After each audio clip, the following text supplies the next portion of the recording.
De pont entre les Burundais en exil et ceux restés au pays à travers des informations bien fouillées concernant tous les domaines de la vie du pays. Le magazine Humura Burundi est diffusé sur le web via le site de la RPA www.rpa.bi. Humura Burundi. Bonsoir à toutes et à tous, bienvenue dans le journal du magazine Humura Burundi de ce lundi 12 août 2019 dont voici les principaux titres. La CAT Burundi dénonce les irrégularités procédurales remarquées dans le traitement des dossiers des détenus politiques. Dans la déclaration de ce lundi, la CAT évoque le cas des militaires et policiers cités dans l'assassinat du général Adolphe Nshimirimana. Une campagne de dépistage volontaire et gratuit de l'hépatite B et C qui va durer 2 jours a débuté ce lundi dans 6 provinces du pays. Une campagne organisée par le ministère de la Santé publique dans le but d'éradiquer cette maladie. Le 12 août de chaque année, le monde célèbre la journée dédiée à la jeunesse, une journée qui arrive au moment où la jeunesse burundaise fait face actuellement à de nombreux défis suite à la crise politique que traverse le Burundi. Voilà pour le sommaire, vous suivez ce journal en direct sur la page Facebook de la RPA. À la présentation, Nadège Lakodze, côté technique, Lucie Kabera est ingénieure et Gide Ngemero. Encore une fois, bienvenue. Ouvrons ce journal par la page sécurité. Une famille de la colline Nyagatovu, sous colline Rukere, en commune Vumbi, a été la cible d'une attaque perpétrée par un groupe d'hommes armés non encore identifiés la nuit dernière. L'opération s'est déroulée dans la province de Kirundo. Les victimes de cette attaque sont notamment Marie-Gorette Chizanye, qui a succombé sur le champ après avoir été décapité, et son mari du nom d'Oniboye a été grièvement blessé. Ce dernier est actuellement alité au centre de santé de Muramba. D'après nos sources sur place, des conflits fonciers opposant cette femme assassinée et les membres de sa famille seraient à l'origine de ce meurtre. Les enquêtes sont déjà en cours, selon toujours nos sources. La rédaction de la RPA a essayé de joindre Jean-Baptiste Kwizera, administrateur de la commune Vumbi, pour plus d'éclaircissements, sans succès car son portable était éteint. Toujours en parle sécurité, 7 personnes ont été assassinées dans différentes localités du pays la semaine écoulée.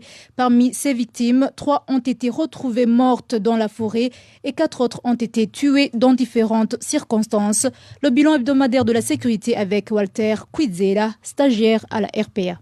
3 corps sans vie ont été retrouvés dans la réserve naturelle de Kibila sur la colline d'Elama en commune Bukinanyana dans la province d'Ochibitoke jeudi dernier. Selon les témoins de cette localité, ces 3 corps étaient ligotés sur un arbre. Dans la province Kirundo, en commune Busoni, une femme du nom de Jacqueline Ouimana, âgée de 23 ans, a tué son bébé à l'empoignarda au niveau de la gorge. C'était mercredi dernier. Actuellement, cette femme a été arrêtée. Mardi dernier, un cadavre non identifié a été retrouvé à la 8e avenue de la zone Giza, à mairie de Bujumbura. Les habitants de la zone Giza indiquent que la victime avait été égorgée. Le même jour, un certain Jean-Claude Nizigimana, surnommé Kiraya, est mort après avoir été torturé par les policiers en commune Gihanga, province Bubanza. Certains de ces policiers qui l'ont torturé ont été arrêtés. La dernière victime connue de la semaine dernière est un certain Jean-Marie Habimana. Ce dernier a été tué par la population au moment où il était attrapé en flagrant délit en train de violer un enfant de 11 ans sur la colline Nyarusange en commune Nyamurenza dans la province d'Ongozi. Selon les propos de cette localité, il a été tué en essayant de se défendre contre ceux qui voulaient sauver cet enfant. Humura Burundi. En page justice, la CAT Burundi dénonce les irrégularités procédurales dans le traitement des dossiers des détenus politiques. Dans une déclaration sortie ce 11 août 2019, la CAT Burundi évoque le cas des militaires et policiers arrêtés après l'assassinat du général Adolphe Nshimirimana le 2 août 2015. Le détail de cette déclaration avec Onésime de Shimagidze. Les militaires et policiers qui ont été arrêtés après l'assassinat du général Adolphe Nshimirimana sont caporal-chef Alexis Sebahene, caporal-chef Ernest Nyabenda, adjudant Sengiyumva, caporal-chef Jean-Claude Muhimundu, APC Mathias Miburo, APC Philibert Nyonkuru et adjudant Kadobi Girumugisha. Ils sont tous issus de l'ancienne armée burundaise appelée Forces des armées burundaises FAB en sigle.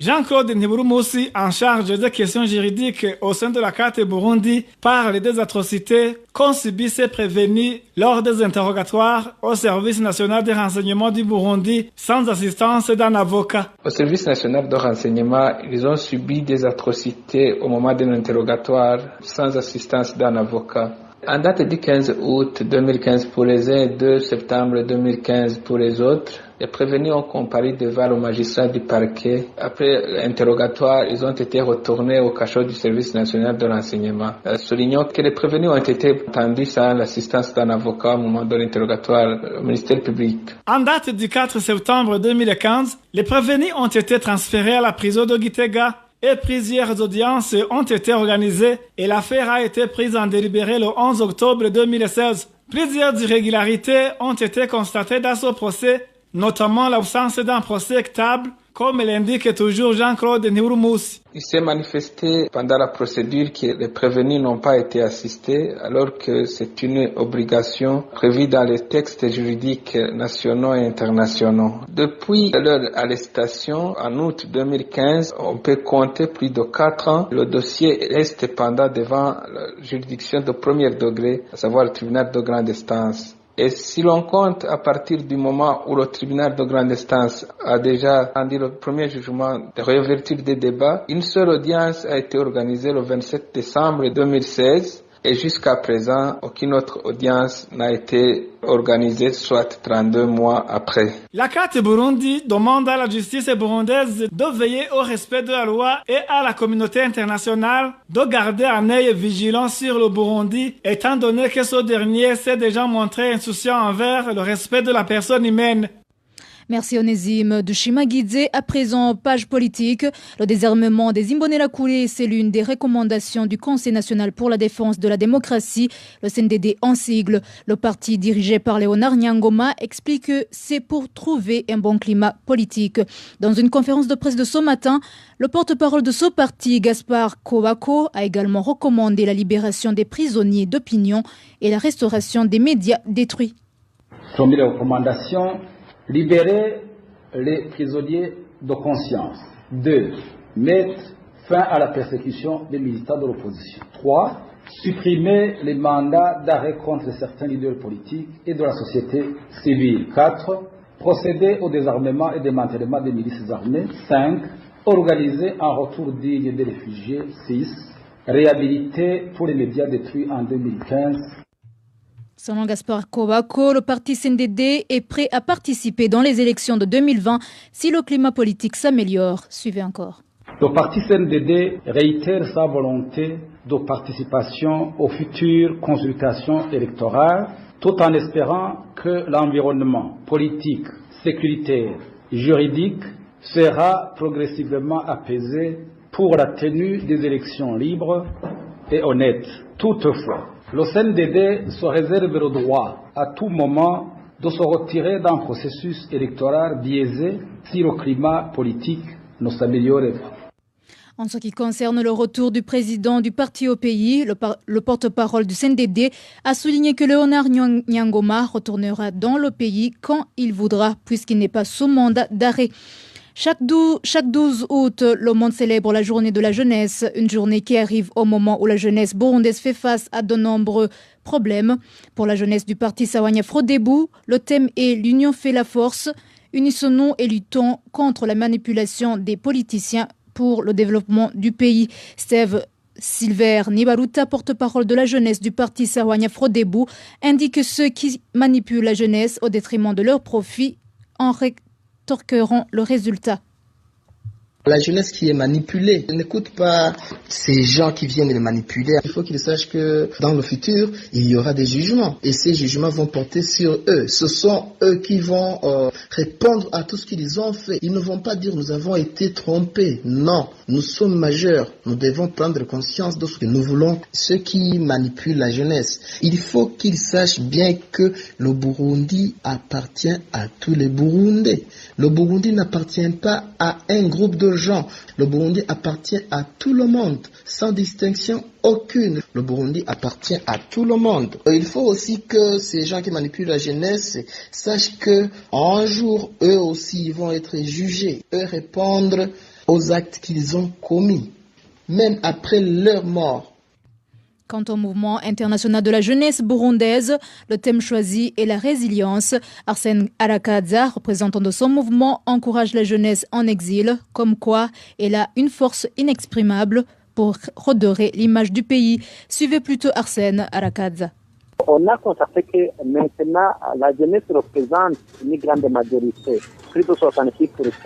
Deuxièmement, aujourd'hui, il y a vraiment la jeunesse qui est debout, qui n'est pas divisée par l'histoire. Donc, il y a la jeunesse maintenant qui ne pratique pas la haine, comme les politiciens maintenant qui utilisent comme une arme de propagande afin d'arriver à se représenter. Aujourd'hui aussi, il y a la jeunesse vraiment qui est unie, les Hutus et Tutsis qui sont en exil. Maintenant, il y a une démarche remarquable qui montre qu'il y a un engagement sans faille, un engagement vraiment indéfectible à la cause qu'ils ont revendiquée depuis 2015.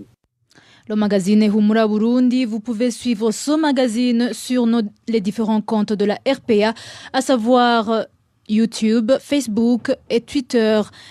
En page santé, début ce lundi 12 août de la campagne de dépistage volontaire et gratuit de l'hépatite B et C, une campagne organisée par le ministère de la Santé publique et de la lutte contre le sida en collaboration avec l'organisation Rotary Club. Cette campagne couvrira 6 provinces et durera 2 jours. Le point avec Clovis Nyonzima, stagiaire à la RPA. Unissons nos forces pour éradiquer l'hépatite. Tel est le thème de cette campagne de dépistage volontaire et gratuit des hépatites virales B et C. Le lancement officiel de cette campagne a eu lieu en mairie de Bujumbura sur le terrain de football de la paroisse Saint-Augustin situé en zone urbaine Buyenzi. Les cérémonies d'ouverture de cette campagne ont été rehaussées par le ministre de la Santé publique et de la lutte contre le sida, Tadden Ndikumana. Nos sources sur place, parmi les agents du ministère de la Santé, indiquent que sur le site du terrain Saint-Augustin, 240 personnes ont été dépistées ce premier jour de campagne. À part la mairie de Bujumbura, cette campagne a été aussi organisée dans les provinces Gitega, Ngozi, Kirundo, Bubanza et Chibitoke. Cette campagne a été organisée par le ministère de la Santé publique et de la lutte contre le sida en collaboration avec la Rotary Club. C'était dans le cadre de la célébration de la journée mondiale contre l'hépatite normalement célébrée le 28 juillet. Merci Clovis Nyonzima, toujours en page santé. Réception ce dimanche du vaccin pour la prévention contre le virus d'Ebola au Burundi. Sur son compte Twitter, l'Organisation mondiale de la santé félicite les équipes de logistique du ministère de la Santé et celles de l'OMS pour leur minutieuse organisation. Le ministère de la Santé publique compte ainsi vacciner le personnel de la santé de première ligne à partir de ce mardi. Dans une correspondance adressée aux responsables sanitaires dans les provinces, le ministre leur invite à bien élaborer des listes relatives. Dernier dossier de ce journal avec cette page société. Le prix du carburant ne cesse d'augmenter en province Kirundo. Dans certaines localités, le prix du carburant est passé du simple au double. Ces derniers 3 mois, les habitants de Kirundo demandent au gouvernement de s'impliquer pour résoudre cette carence de carburant. Les détails avec Muriel Kedzakimana, stagiaire à la RPA.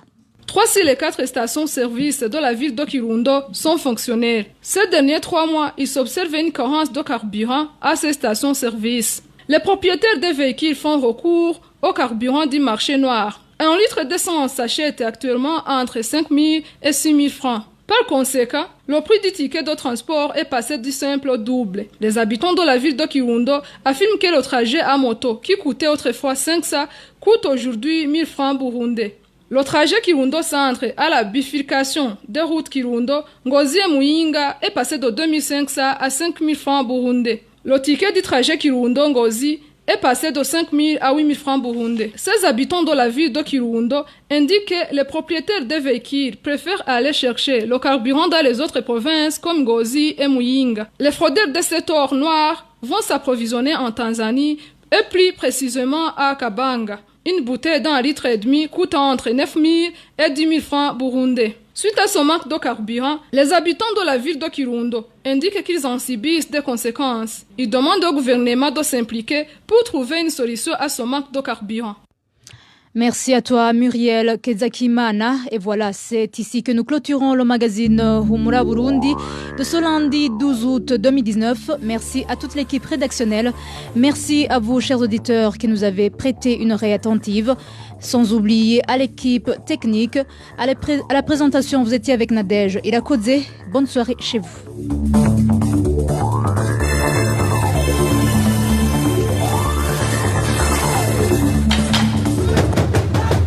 C'était le magazine Humura Burundi.